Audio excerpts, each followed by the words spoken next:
விருச்சக ராசி அப்படின்னு சொன்ன உடனே அதோட அதிபதியே செவ்வாய் பகவான் தான்.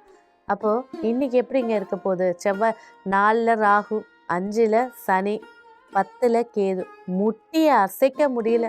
அது 10 வயசாக இருந்தால் என்ன, 80 வயசு குழந்தையா என்ன, உடம்புல ரத்த சத்து குறைஞ்சி போகுது, திடீர்னு ஒரு பதட்டம் அதிகமாக இருக்குது அப்படின்னு சொல்லக்கூடிய பாயிண்ட்டு இப்போ இந்த விருச்சக ராசிக்கு அதிகமாக இருக்கும்.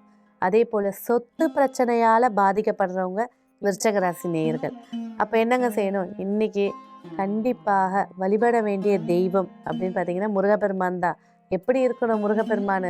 கந்தக்கோட்டை முருகப்பெருமான் கோவிலுக்கு போய் வழிபாடு செஞ்சாலும் சரி, தெய்வானை வள்ளியோட இருக்க, அதாவது அந்த முருகருடைய இது வந்து இப்போ கந்தக்கோட்டம்னு ஏன் சொல்கிறோம் அப்படின்னா, முருகரோட சிலை இவ்வளோதாங்க இருக்கும். அதாவது சின்னதாக இருக்கக்கூடிய பிரபஞ்ச சக்தி அதிகம் கொண்ட அந்த முருகர் கோவிலுக்கு போய் மாங்கனி, இப்போ எப்படி மாங்கனி கிடைக்குமான்னு கேட்குது. ஸோ மாங்காய் சம்மந்தப்பட்ட இனிப்புகளை வாங்கி வச்சு அவருக்கு அர்ச்சனை செய்து 6 தீபங்கள் ஏற்றும்போது சொத்து பிரச்சனை, பங்காளி பிரச்சனை, சொத்துக்கு நான் காசை கொடுத்துட்டேன் ஆனால் லேண்டு என் பேரில் இல்லைன்ட்டாங்க, ஏமாற்றிட்டாங்க, இந்த சார்ந்த விஷயங்கள்லேருந்து விடுவிக்கிறதுக்கான வாய்ப்புகளை ஏற்படுத்தி கொடுப்பாங்க.